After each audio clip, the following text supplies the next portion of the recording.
There is no situation in which Trump does not grift his cult. And in fact, this morning's sentencing for Trump, where we all knew he would get no jail time, and he knew he would get no jail time, and there was no chance in hell he was getting jail time, Trump still used it as, oh my goodness, I need your money.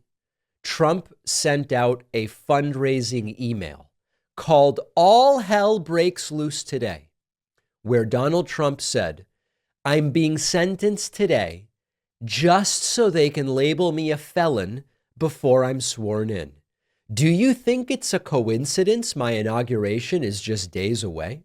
You know it and I know it. All charges should be dropped.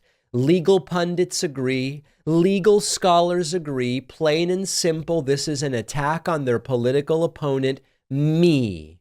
Justice is not the goal here.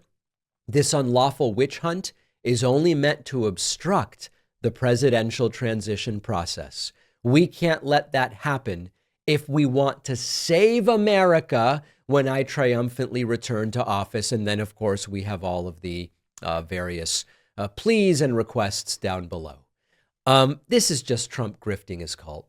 There was no real risk to Trump here. Trump wants to convince the MAGA cult that this is some grave injustice that the sentencing is even allowed to go forward. If we are to believe that no one is above the law, not even presidents, Trump got due process, he got a trial, he got a jury verdict.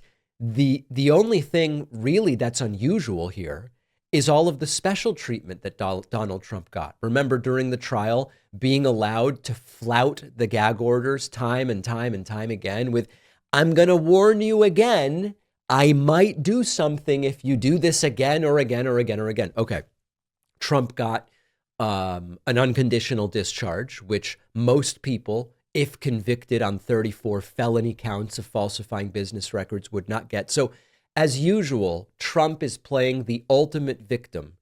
The more privileged he seems to be, the more of a victim and martyr he proclaims himself to actually be deep down. And of course, the MAGA cult must be grifted, just like he grifted them after the 2020 election, saying, donate for the recounts, donate for the legal challenges, donate so that we can actually get this election reallocated to me as the winner.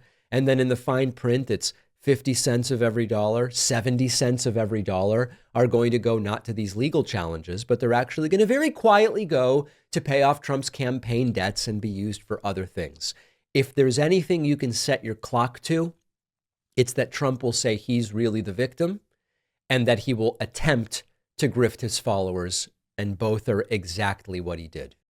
Once again, Donald Trump's cabinet picks are all about loyalty over expertise. Election denier Carrie Lake to lead Voice of America, the government-funded broadcaster meant to report unbiased news. Ground News found hundreds of articles covering this story, which is an app I've trusted for years to help me critically analyze the news I consume. Our sponsor, Ground News, doesn't tell you what to think. They show you each news outlet's biases, credibility, financial incentives, so you know who's benefiting from the spin they put on each story. You can even filter out certain sources you don't want, so you can stay informed without getting buried in the noise. Trump is shaping our future in ways that will last decades. And if we're not paying attention, we will allow history to repeat itself. So stay engaged with Ground News, who is fixing what is breaking right in front of us, the trust and transparency in the media. Ground News is giving my audience 50% off the same Vantage plan that I use.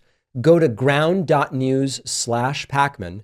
The link is in the description, or scan my QR code.